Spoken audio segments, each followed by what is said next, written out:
Okay, I didn't show you all of this, but I cut along the bottom here and up the front because I didn't like this. So this had an old repair in here before I got it. So then I went and I made up this simple little piece, put it in the brake, bent it over a pipe, not much to it. And then we're going to make it line up with the fender. Right? So that's what I'm going to do now. I'm going to trim the bottom of it. And trim that off a bit tight. And I'm going to fit it to the car. I'm going to weld it on. Just like that. Problem solved.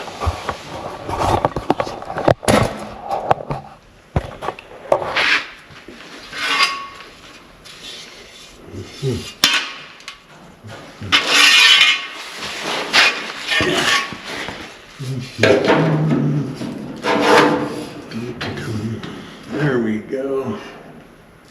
Right there. Yes. So I get my marker out.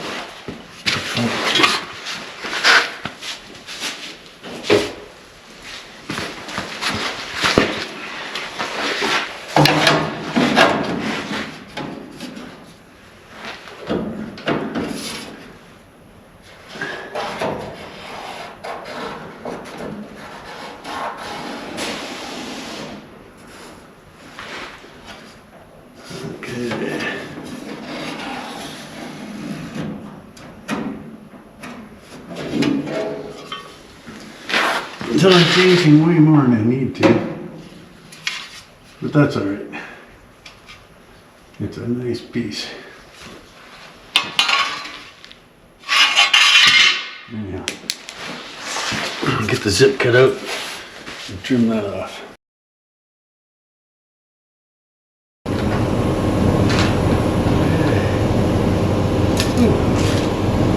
Where's that new piece?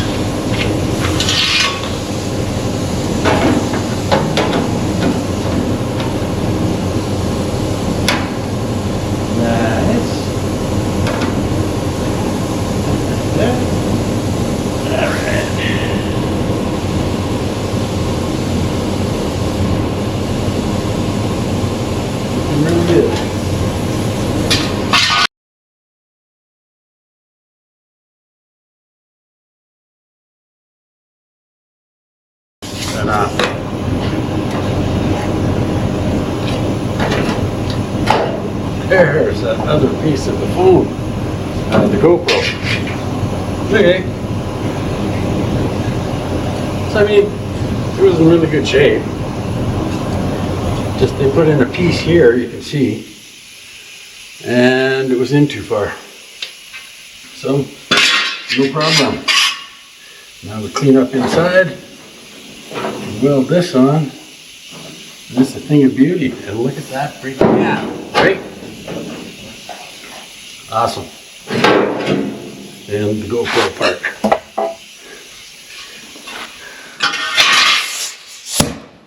So yes, I got to clean up in here.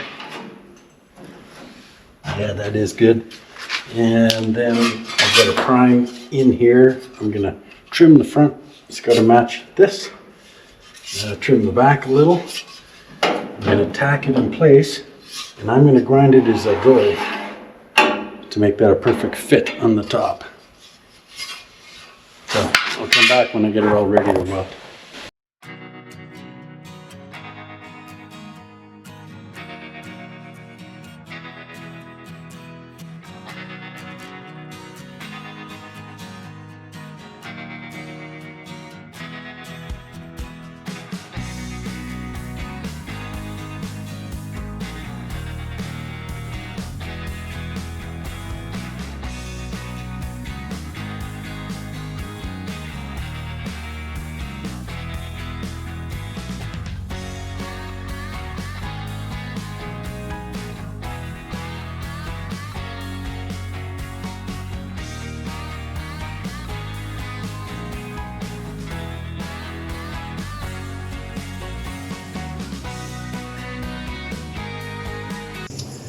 little bit of touch-up grinding.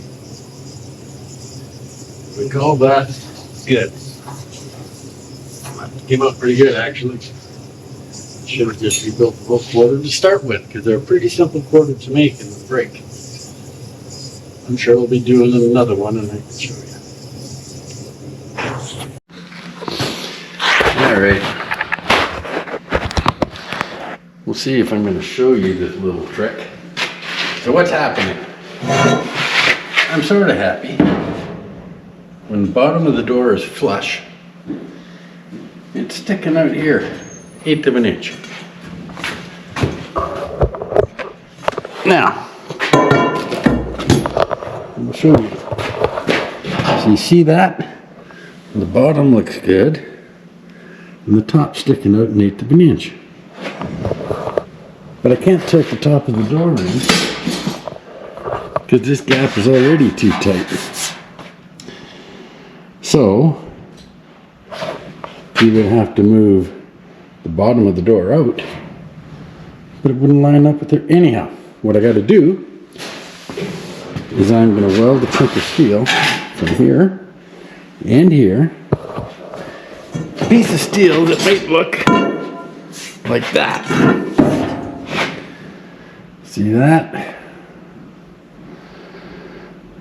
And then I'm going to twist the door. So that's what I'm up to. And if it works, you'll see it.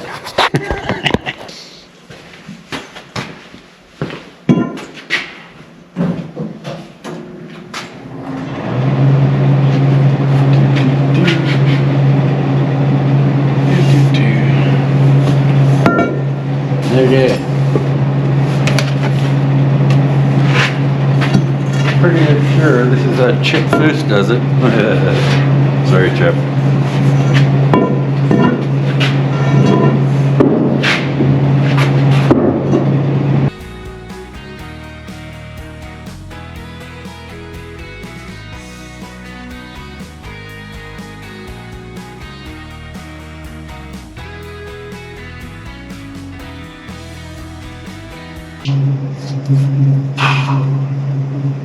So what would be really nice now is to be able to know. See, I should have welded that a couple inches off the ground so I could open and close the door. Doesn't matter. We're just going back. You feel. Pretty sure he plays shortstop for the Brewers.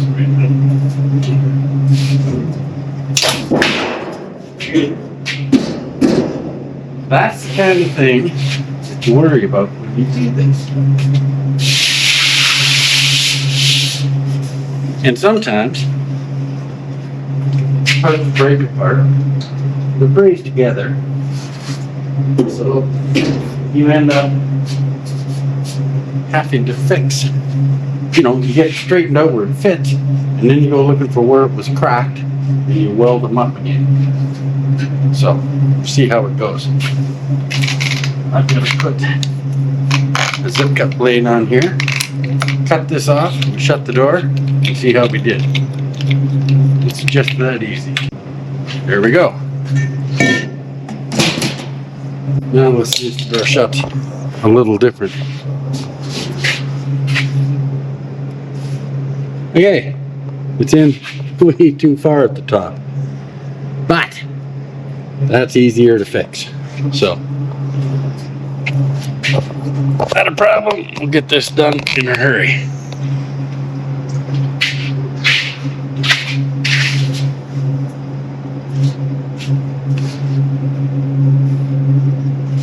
Okay, a little bit more.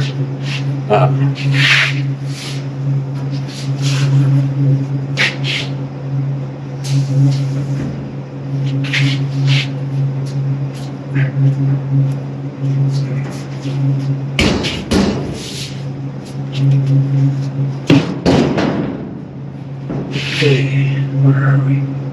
A little bit more.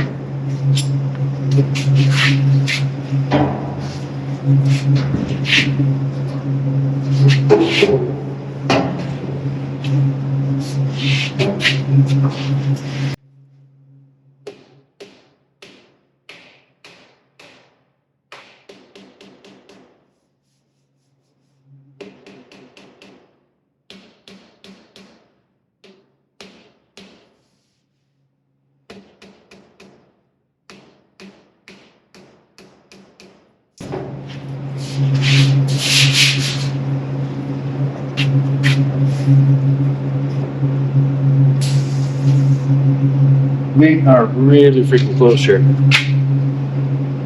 Just a hair more. So, worth it. Now I'm going to show you some of this.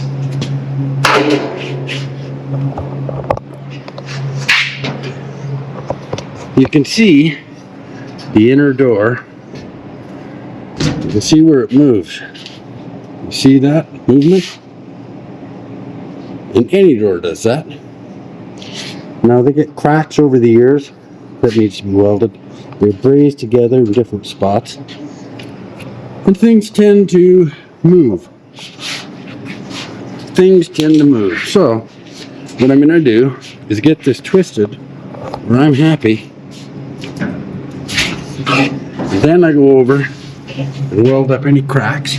So now you can see that's pretty much flush. And this is now maybe in a 1/16 of an inch instead of being out over an eighth. So this has worked. I have to refine it. When I get it exactly where I want it, I'll give you a look. Oh, and I heard from Lyle. And Lyle said, Blair, take off those headrests. So, there, I'm taking off the headrest. He doesn't want to. And there's been more than one comment in the focus group that would strongly agree with that.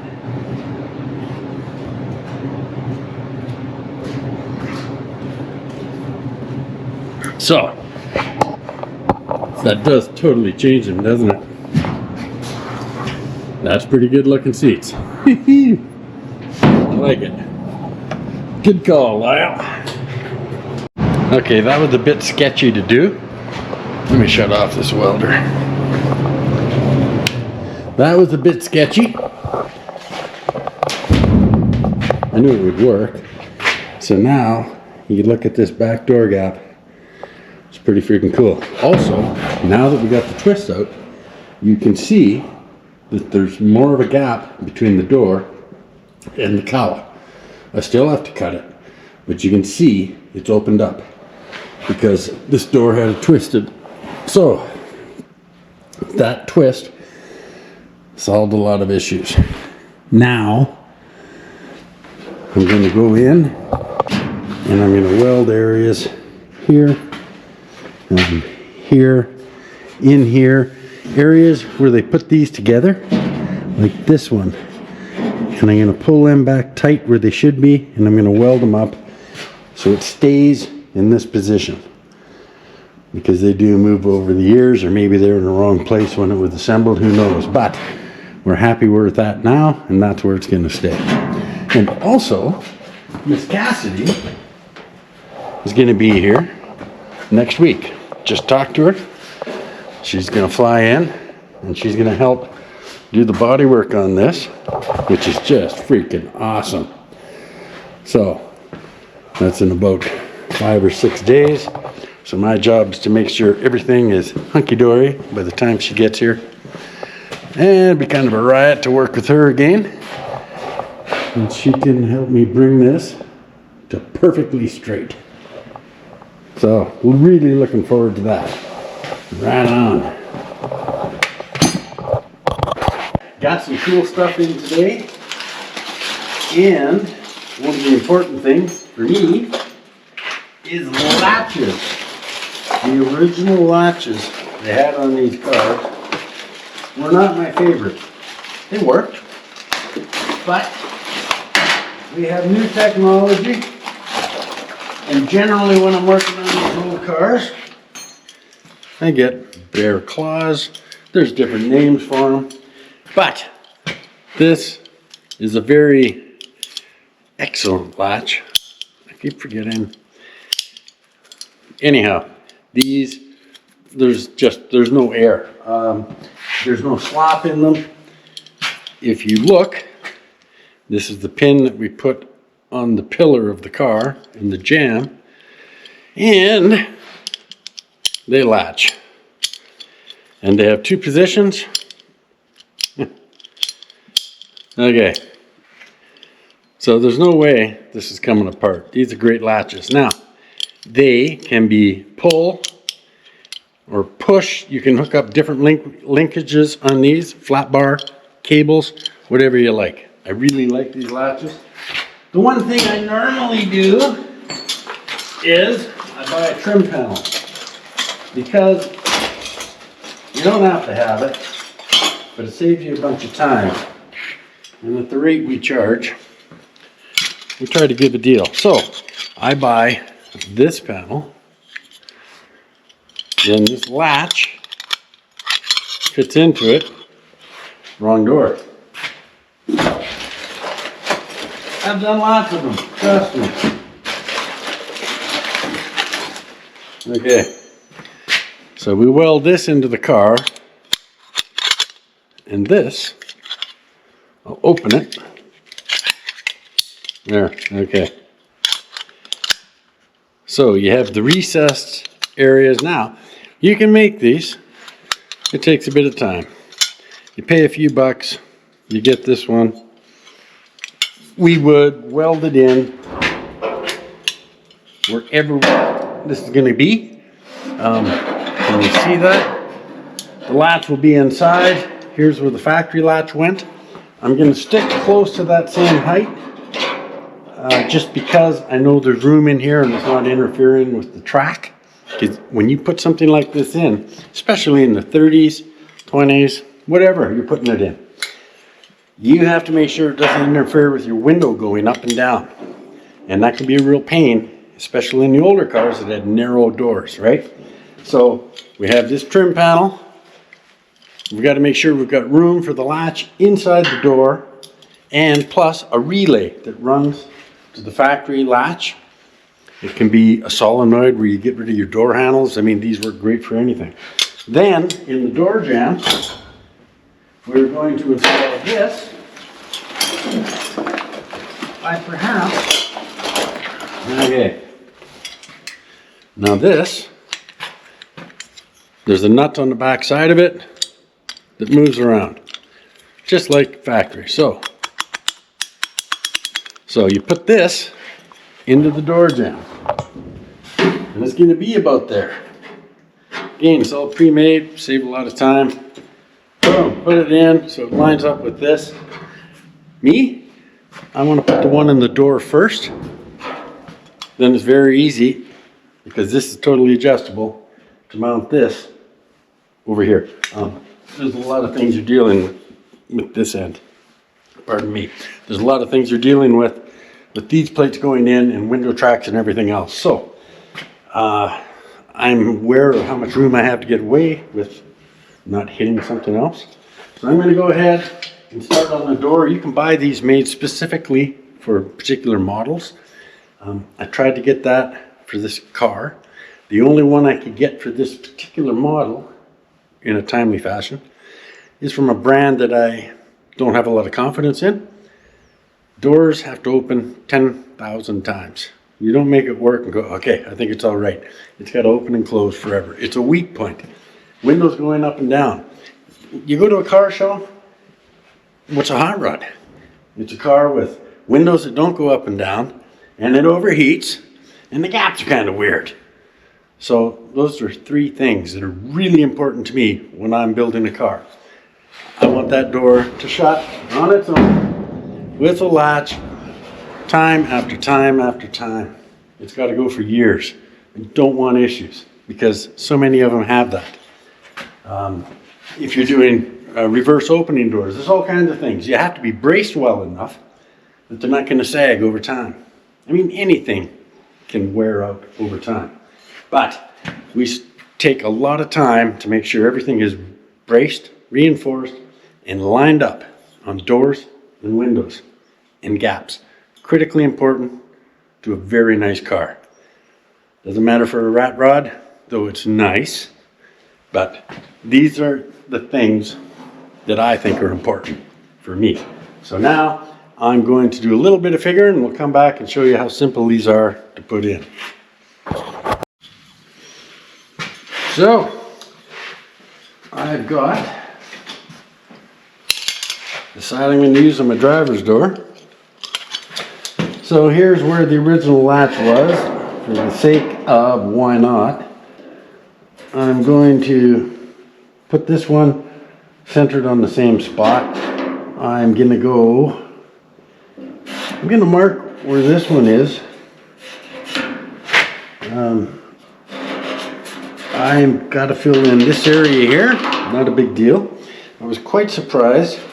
I went on the old interweb, and there wasn't anybody showing you how incredibly simple these are to put in. Lots of stuff on trucks. They're all pretty much the same, but not precisely. So I'm going to get set up. I am probably going to weld this hole up first. I'm going to hammer and dolly these flat. I can see,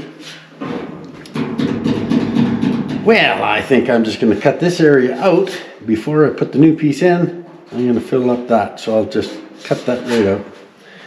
Piece of cake. You'll see what I'm talking about when I get to it. I got to fire up the compressor because I ran to town, pick up parts. Cassidy's coming out next week, and of course she has her own preferences on some of the materials. So seeing she's willing to come out and help, I had to run to town, go to Pat's Auto, and solve that problem. So I have some materials that are Cassidy friendly for next week. So right now I'm going to try to finish up the metal before she shows up. So I will get set up, turn on my compressor, and off we go. Okay, here we go, little zipper-rooney here.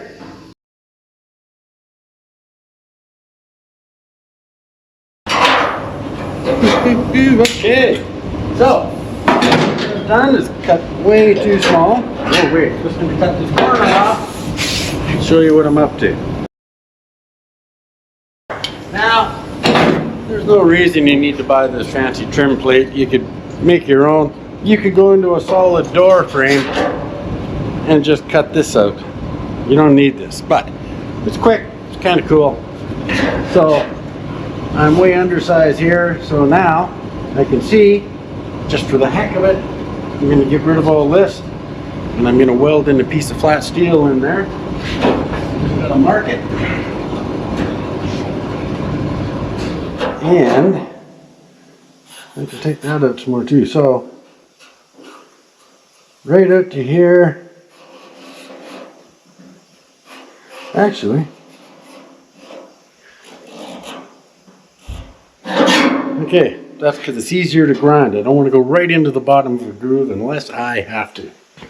So, cut this out, but I hear the amazing Lou. So I better go help carry stuff in. Okay, as always, carefully measuring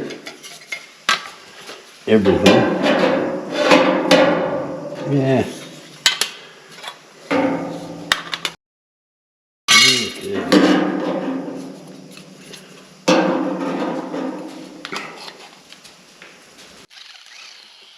The reason I'm going with straight angles is it's easier to zip cut this out than if I go with the curve in this particular instance. Okay. So that's cut. I mark around this, zip around it, I weld it in, then I hold up the other piece, cut around everything, weld it in. Voila, done. Just that easy, folks. Here we are.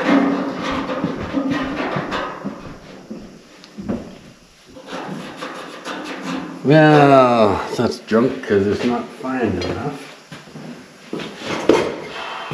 Okay, we have to go with silver because it still has a point. Okay.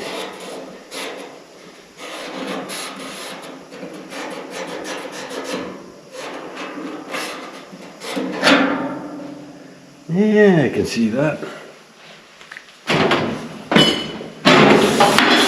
Just grab my safety goggles, which of course I haven't a clue where they are.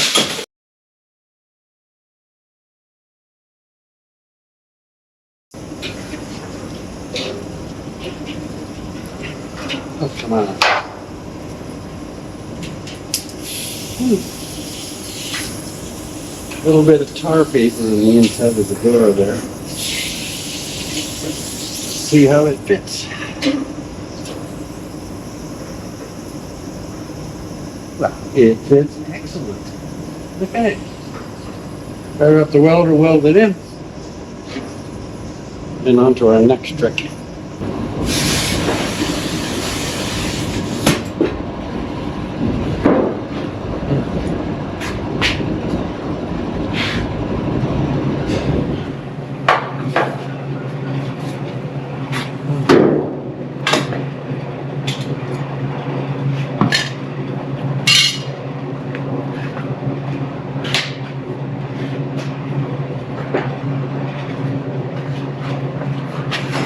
Okay, we're going at roughly the same height as the old door latch was at. That makes me realize. What? Oh, I did look this way better.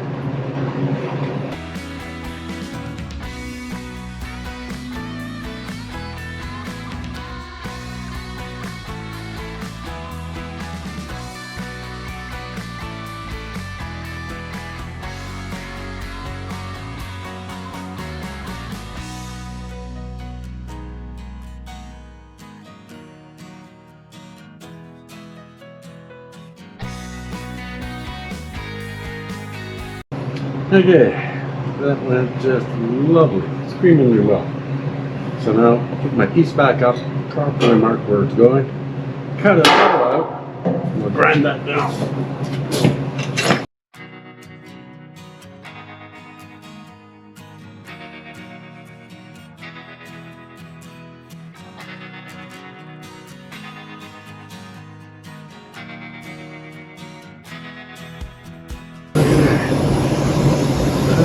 Decent for now.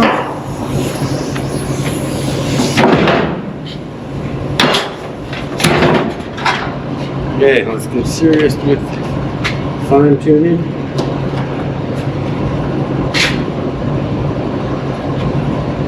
Yeah, I'm gonna have to go to town, buy a box of Sharpies. Okay.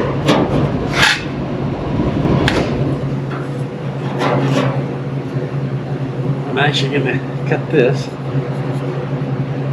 to match the line on the door.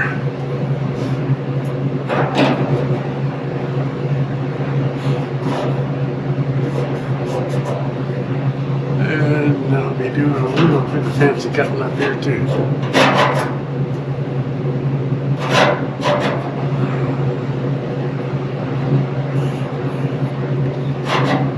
Okay, I'll trim that first.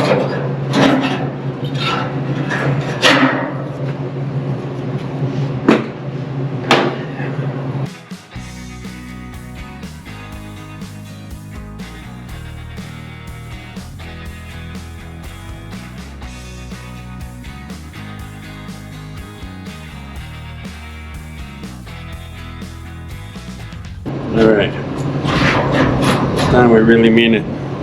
Okay.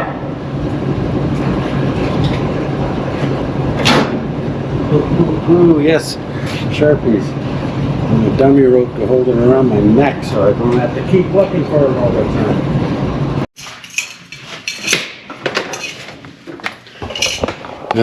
Let me share you my tale of woe. Yes. I have been working on stock vehicles for the last 5 years. Everything going back to normal.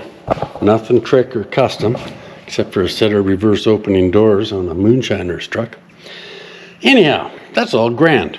It was good. But I used to do a lot of custom work, which I'm now starting to get back into.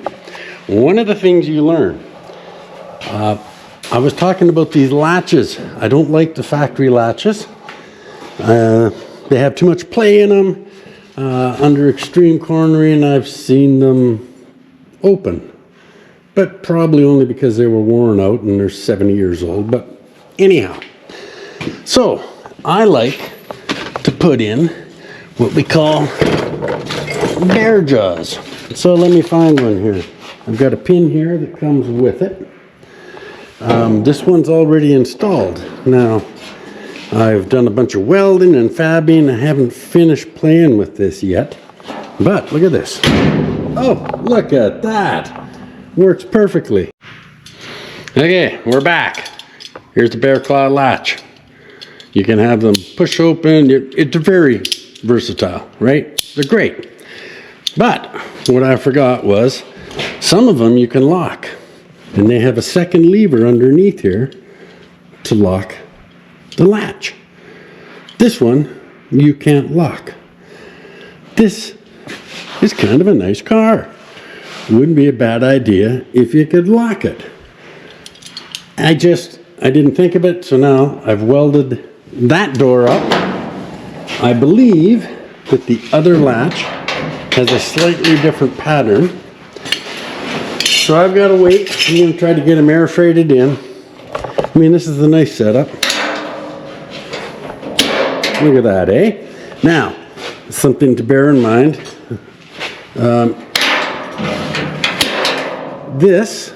The original latch stuck outside the door, and it was a sprocket. The glass goes right down the channel just inside the door. So I had to be very careful to have clearance, and that's always an issue, that you don't get involved with the glass channels, any mechanisms inside the door. They're going to mess you up. And so you got to be careful with that. Now, we have chosen a color on a different note. So that's on me. I can't paint the inner jambs until I get these pieces and install them, which is a couple of weeks away. Cassidy's coming next week. So we're not going to worry about the inner door jambs. Back here, whole new problem. Not a problem. A complication. So, we're painting this car with a very cool color. I freaking dig it. It's a tri-coat, which means you spray on a base coat, then you put on an effect, a mid coat if you will, and then you clear coat it. So when you're doing something like that, you run into an issue where you want to paint the whole car all at once. Because every time you pull the trigger, you can change the color. Humidity, temperature, overlapping 50% instead of 60%, whatever it might be, right? So, this whole car's got to be together. Now, if the car's together, you see these hinges here? How can I get paint in behind? So you would say, well, take the door off and paint it off the car. But then, I wouldn't be guaranteed that it's all going to be the same, right? So I want to paint it on the car. So I want to have the latch mounted to hold this door about there. And then I've got to build something to hold the door out so I can paint it without the hinges on.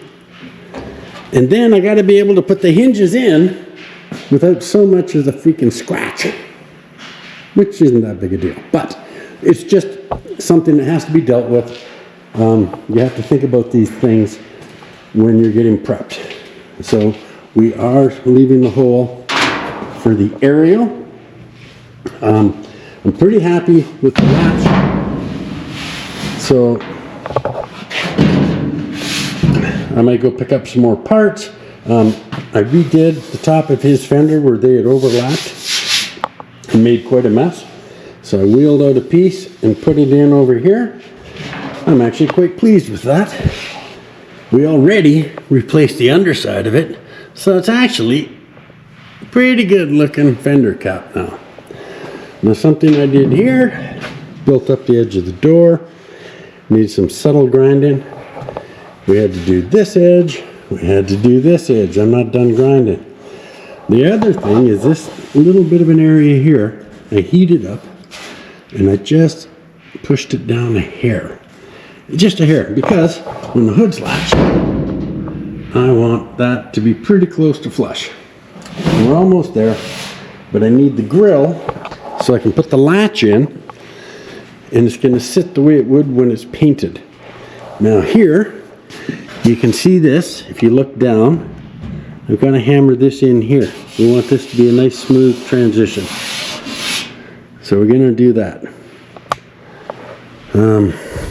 Just little things.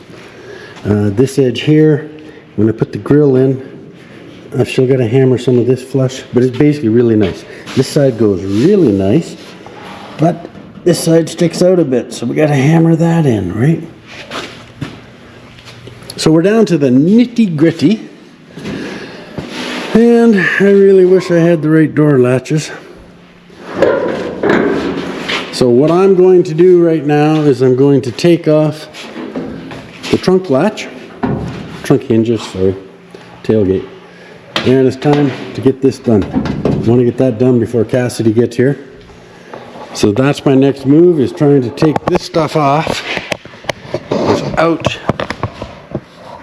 damaging, scratching. I'm trying to take this stuff off without damaging or scratching anything.